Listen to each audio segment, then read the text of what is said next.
Kayamika stood in front of the giant black gates of the Okeke family mansion, her heart heavy but her spirit refusing to break. The mansion was huge, standing like a palace in the wealthy town of Okoroma, with tall fences, shining windows, and guards dressed in neat uniforms.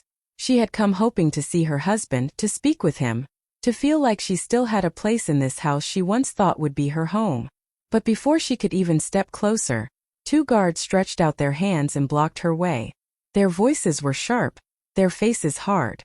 "Madam, you are not allowed inside. We have orders," one of them said without even meeting her eyes. The words cut her deeper than a knife. People passing by slowed down, staring at her with pity and whispers. Her hands shook slightly as she clutched her handbag, trying to find her voice, but nothing came out. All she could feel was the heavy weight of rejection pressing on her chest. The house that once felt like a dream was now a fortress keeping her out. She blinked back her tears, forcing herself to stand tall even as shame and pain swallowed her. From the high balcony of the mansion, Madame Ebra appeared like a queen looking down at her subject. Her wrapper was tied neatly around her waist, her headgear stood tall and proud, and heavy gold jewelry shone on her neck and wrists. But it was not her appearance that struck Kayamika. It was the cruel smile playing on her lips. The older woman leaned on the balcony rail, her eyes sharp and cold as she looked down at her daughter-in-law standing helplessly at the gates. Then her voice, loud and cutting, floated across the compound so everyone could hear. "Poor women like you have no place in this mansion," she sneered.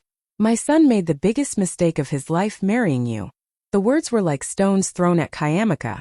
She felt her cheeks burn, not just from shame but from the way neighbors and passers-by were now watching the scene with wide eyes. Some shook their heads in pity, others whispered to each other, feeding on the drama unfolding before them. Madame Ebra was not done. She lifted her chin and added with mockery, "Did you think we would ever accept you? Look at you, standing there like a beggar. You wanted to rise above your level, but the Okeke family is not for the likes of you." Every word dug deeper into Kayamika's heart. She wanted to scream, to defend herself, to remind this woman that she had loved her son with a pure heart, not for wealth or status. But her throat was tight, her voice trapped by the weight of humiliation. All she could do was hold back her tears and press her lips together, praying her pain would not show. From the balcony, Madame Ebra gave a final smirk, then turned and disappeared into the mansion, leaving her guards with a firm order. "If she tries to enter again, throw her out." And just like that, Kayamika was left standing outside, wounded, broken, and silenced, as the crowd's whispers grew louder around her. The humiliation was worse than a slap. As Kayamika stood frozen by the gates, the voices around her grew sharper, louder, and more cruel. Some relatives of her husband had come out to watch, standing proudly in their expensive clothes as if they were at some show meant for their entertainment. One of them laughed loudly and said, "See her face. She thought she could marry into wealth and sit on our father's chair. Look at her now, stranded outside like a stranger." Another added with scorn, "A woman like you only comes to eat where you did not sow. You came for our money, nothing else." Their words stung like fire, and every sentence was meant to crush her spirit. Neighbors who had gathered to see the scene whispered among themselves. Some pitied her silently, but many joined the mockery, shaking their heads and muttering things like, "She has been pretending all along. I knew she would never last here." Or women like her always fall back to their level. Kayamika felt her knees weaken. Her heart pounded so hard that she thought the whole town could hear it. She wanted the ground to open and swallow her from the shame. The mansion that once held her dreams now stood as a fortress of rejection, its gates closed against her, its walls echoing with laughter at her pain. She looked up once more, hoping her husband might appear, hoping he would come and stop this humiliation. But the window stayed closed and he never came. The tears she had been holding back burned her eyes until she could no longer fight them. She quickly turned her face away so no one would see, clutching her handbag tightly as if it was the only thing she had left in this world. With slow, heavy steps, she began to walk away from the mansion, each step feeling like a dagger piercing her heart. Behind her the voices continued, mocking, laughing, spitting venom. But Kayamika kept walking, silent and broken, her tears falling like rain she could no longer hide. Kayamika did not argue. She did not shout or beg. She simply stood still for a moment, breathing in deeply, holding back the storm of emotions that wanted to explode inside her. Her pride, her love, her marriage, everything she thought she had, was being torn apart in front of the whole town. Yet she knew that if she spoke, her voice would only break, and they would laugh even louder. So instead, she straightened her shoulders, wiped the corner of her eyes quickly with the back of her hand, and turned away from the mansion gates without saying a word. The crowd followed her with their eyes as she walked down the street. Some whispered, "She has lost everything." Others shook their heads and said, "This is what happens when you marry above your level." She thought she had won, but look at her now, empty-handed. Their voices were filled with judgment, as though they enjoyed her pain. Children giggled. Women leaned close to each other to gossip. Men smirked as though her suffering was some kind of lesson.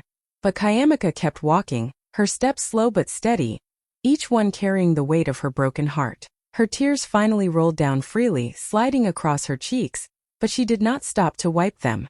To the world she looked like a woman defeated, a wife rejected, a beggar chased away. Yet in her silence there was also a strange strength, a quiet endurance that no one could see. What they did not know was that destiny had already written another story for her. Behind her pain, a seed of victory was waiting to bloom. The same people who now mocked her would one day speak her name with awe. The same gates that had been closed would one day open wide for her. But at that moment, as she walked away, no one saw the future.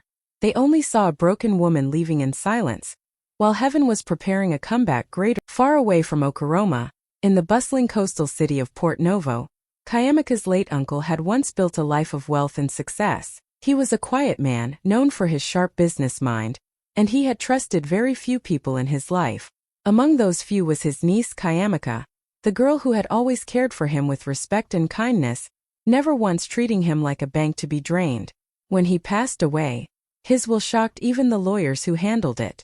Every piece of land, every business, every house, and every account had been written in her name. Kayamika had become the heir of an empire, but almost no one knew. At the time she had been too broken to even think about it. After the humiliation from her husband's family, she had no strength to boast about wealth. She didn't rush to touch the money or flaunt the estate. She lived quietly, grieving in silence, gathering herself and learning to stand again.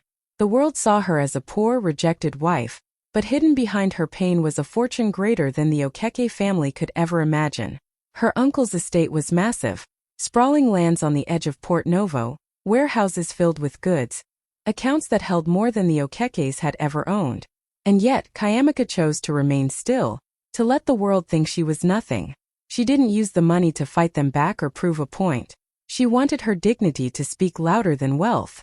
What the Okeke family never understood was that the woman they called a beggar was sitting on an inheritance that could buy their mansion 10 times over. Destiny was quietly waiting, and her silence was not weakness, it was patience. The day would come when the truth would be revealed, and the same voices that mocked her would fall silent. For now the world thought she had lost. But in reality, Kayamika was holding the keys to a legacy that would change her life forever. A full year passed, and the Kayamika who once walked away in tears was no longer the same woman. Life had polished her pain into strength. When she returned to Okoroma, it was not with broken steps or tear-stained eyes. It was with the calm confidence of someone who knew who she was and what she carried. The town buzzed with surprise the moment a sleek black SUV pulled up in front of the same mansion where she had been rejected. The car door opened slowly, and Kayamika stepped out. She was dressed in rich, regal African attire, her wrapper a deep shade of royal blue, her blouse woven with golden threads that shimmered in the sunlight. Her headgear stood tall and graceful, and elegant jewelry rested gently on her neck and wrists. But it wasn't just her clothes that turned heads, it was the aura around her. She walked with quiet power, her chin slightly raised, her step steady and unshaken. The same woman they had mocked now carried herself like a queen returning to her throne. Whispers spread quickly. Is that really Kayamika? How can she look so radiant after everything? I thought she had nothing left? The people of Okoroma who had laughed at her downfall now stood speechless, watching her transformation with wide eyes. Even the guards at the mansion, the same ones who had once blocked her path, could not help but lower their gazes as she walked past them. Kayamika said nothing. She did not need to shout or boast. Her silence, her grace, her presence spoke louder than any words could. She had come back not as the poor woman they had chased away, but as someone destiny had lifted higher than their imagination. And though no one knew yet why she had returned, everyone could feel it in the air. Something was about to happen. The tables were turning, and this time, the story would not end with her walking away in shame. It would end with her rising above them all. The news spread through Okoroma like wildfire, carried from mouth to mouth, from market stalls to church doors. The great Okeke mansion, the pride of the family, the house they had used to boast of their wealth and power, was gone. The elders whispered it in disbelief, the young ones gossiped about it with excitement, and the traders shook their heads as though the world had turned upside down. Everyone asked the same question: how could such a powerful family lose their home? The truth was bitter. Years of pride, reckless spending, and endless legal battles had drained the Okeke family's fortune. The debts grew so heavy that the courts had stepped in, and the mansion, once untouchable, was listed for auction. It was said the family tried to cover it up, but nothing in Okoroma stayed hidden for long. By morning, the whole town knew, and by afternoon, people had gathered in groups to talk about it. "Imagine the Okekes losing their mansion," one man exclaimed in the marketplace. "They mocked others for being poor, and now look at them, homeless in their own town." A woman added quickly, "Who bought it? That is the question. Whoever it is must be very wealthy." Another replied, "Whoever it is, the Okekes will surely fight to take it back." In the midst of the gossip, the family locked themselves in the house, their faces pale with fear and shame. Madame Ebra was heard shouting at her children, promising that they would rise again, that no stranger would ever claim their father's estate. But deep inside, everyone in the family knew the truth. They had no money left to fight with. The people of Okoroma waited eagerly for the buyer's name to be revealed. Some imagined a businessman from the city, others thought it might be a politician. No one guessed that the one person who had once been thrown out of those gates, mocked and insulted, was about to return not as a guest but as the new owner. Destiny was moving silently, preparing a shock that would shake the entire town. The morning sun rose over Okoroma, but the air around the Okeke mansion was heavy with tension. The once proud family gathered at the gates, their faces lined with worry, their clothes wrinkled from a sleepless night. For the first time in many years, the house that had stood as a symbol of power now felt fragile, like a crown slipping from a king's head. Servants whispered nervously, children clung to their mothers, and neighbors stood at a distance, waiting to witness what would happen next. Madame Ebra, determined not to show weakness, stood tall in front of the gates. Her wrapper was tied tightly around her waist, and her voice rang out with the same arrogance that had once silenced others. "Whoever bought this house," she said firmly, "we will find a way to take it back. The Okeke family cannot be displaced. This mansion is ours, and it will remain ours." She looked around at her children and relatives as though daring them to doubt her. But deep down, fear was written in their eyes. Some of her sons shuffled their feet nervously, whispering to each other. "What if the new owner refuses to sell?" one asked. Another muttered, "What if they are more powerful than us?" Their doubts hung heavy in the air, though no one dared to speak them loudly. Outside the gates, townspeople had started to gather, curious to see who would appear. They whispered among themselves, some mocking, others pitying. "Look at them," one old woman said softly. "The same family that mocked others now stands restless like chickens in the rain." Madame Ebra lifted her chin, pretending to be strong, but her heart raced with uncertainty. She repeated her words again, louder this time as if to convince herself. "Whoever it is, they will not win against us. We will take back what belongs to us." But destiny had already written another ending, and the family's restless gathering at the gates was only the calm before the storm that was about to break. The owner was coming, and nothing would ease. The sound of an engine broke the tense silence at the gates. A sleek black SUV rolled to a stop, its tinted windows hiding the passengers inside. The Okeke family straightened, their eyes fixed on the car, their hearts pounding with fear and curiosity. Neighbors leaned closer, whispering, "That must be the new owner." The gates creaked as the guards stepped aside, unsure of what was about to unfold. Slowly, the car door opened and out stepped Kayamaka. The very woman they had once chased away stood before them again, but this time she looked like a queen returning to claim her throne. Her regal attire glowed in the morning light, her headgear sat proudly on her head, and her calm face carried no trace of the tears they had once mocked. The crowd gasped in shock. "Is that not Kayamaka?" someone whispered. "How can this be?" another asked, covering their mouth in disbelief. By her side, a well-dressed lawyer stepped forward, holding up a thick envelope with official seals. His voice rang out clear and firm so that everyone gathered could hear. "By order of the court and the agreement of sale, this estate, once known as the Okeke family mansion, now belongs to Madam Kayamaka Nwori." The words dropped like thunder. For a moment, silence hung in the air as if even the wind had paused. The guards who once blocked her path now quickly bowed their heads and swung the gates open wide for her. The same ground where she had once been humiliated was now hers to command. The Okeke family stood frozen, their faces drained of color. Madame Ebra's mouth fell open, her arrogance melting into shock. Her sons exchanged glances, unable to move or speak, and the townspeople erupted into murmurs, their voices filled with awe and disbelief. "She owns it? The same woman they mocked? Truly, destiny has no master." Kayamaka did not smile, nor did she boast. She simply walked forward with quiet grace, her silence louder than their noise. The gates that once rejected her now welcomed her. The moment the lawyer's words echoed in the air, the entire crowd gasped as if they had all been struck by lightning. It was the kind of silence that carried weight, the kind that made even the birds stop singing. The people who had come to watch were too stunned to speak. Only their eyes moved, darting between Kayamaka, standing tall in her elegance, and the family who once mocked her now standing powerless at their own gates. The guards, who just a year ago had stretched their arms to block her way, looked down in shame. Their pride crumbled in an instant.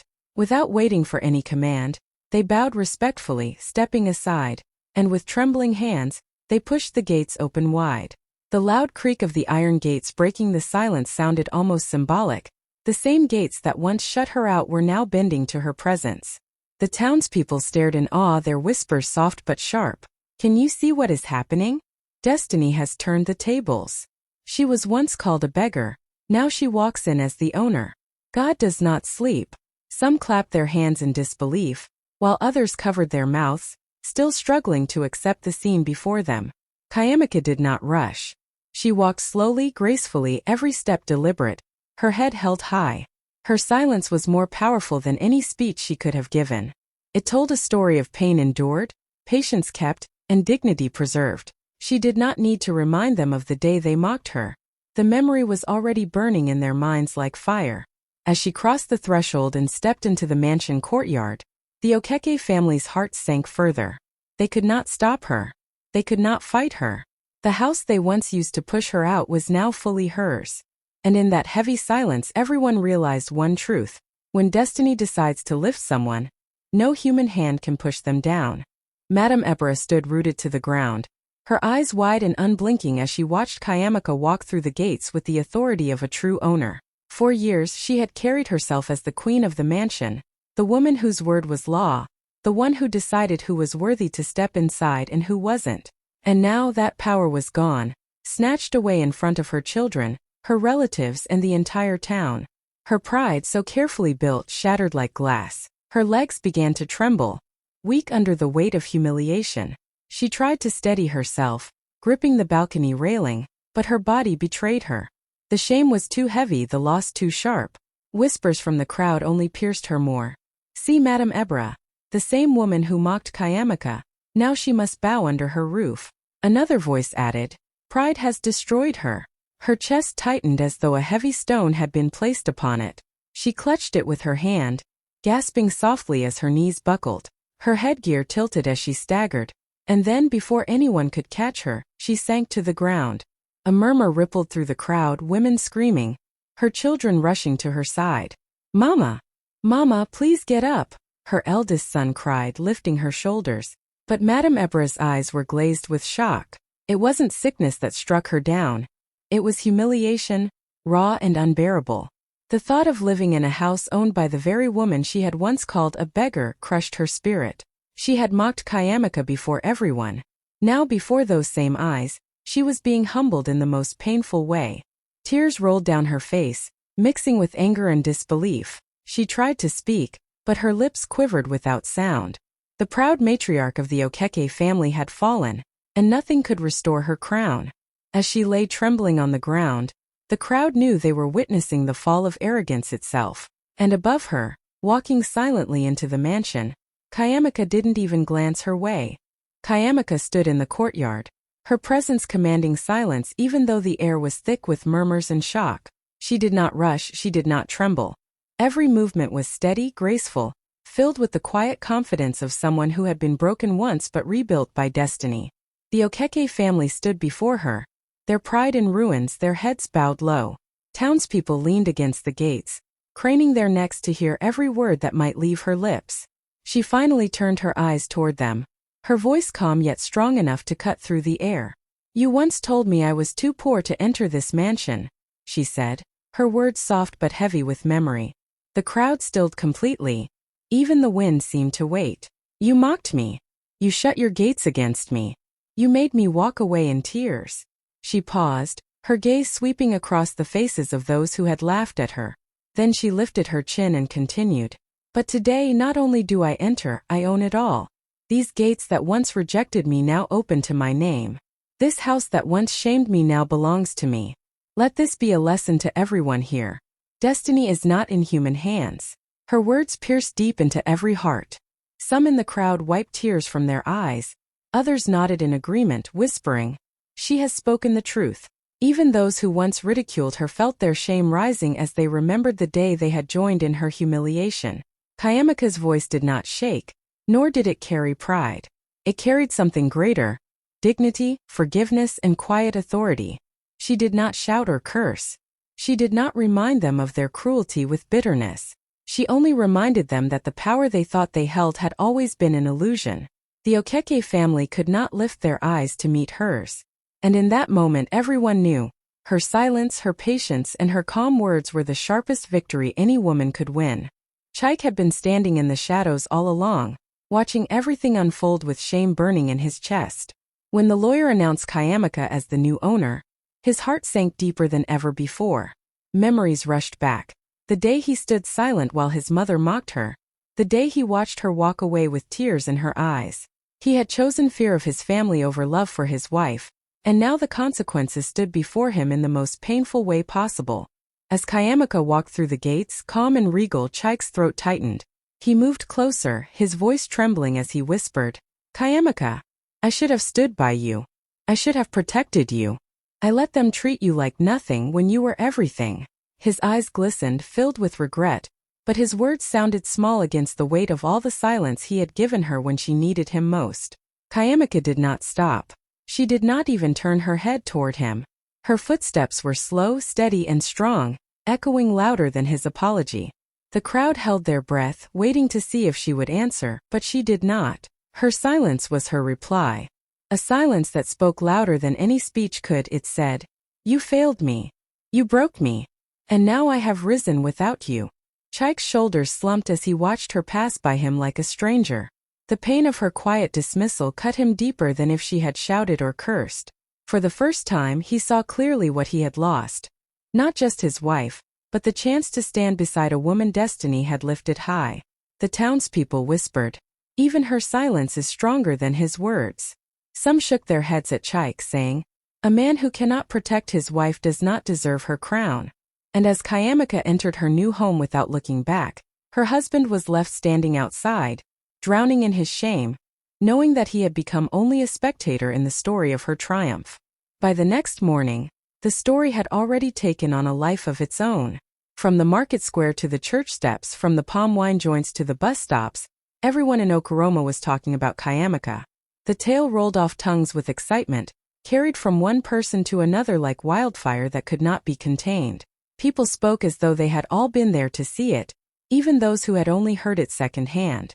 "The rejected wife has returned as the owner," one woman said loudly in the marketplace as she sold yams, her voice filled with pride as if she herself had shared in the victory.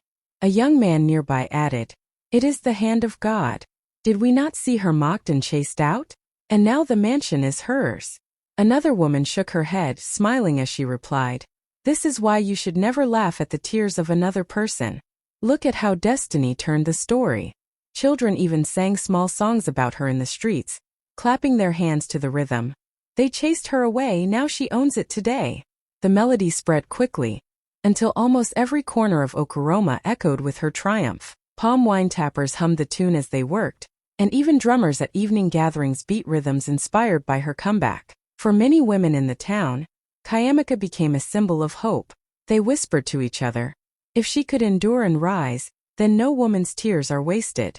Men shook their heads in amazement, admitting, "Truly, you cannot measure destiny with money or pride."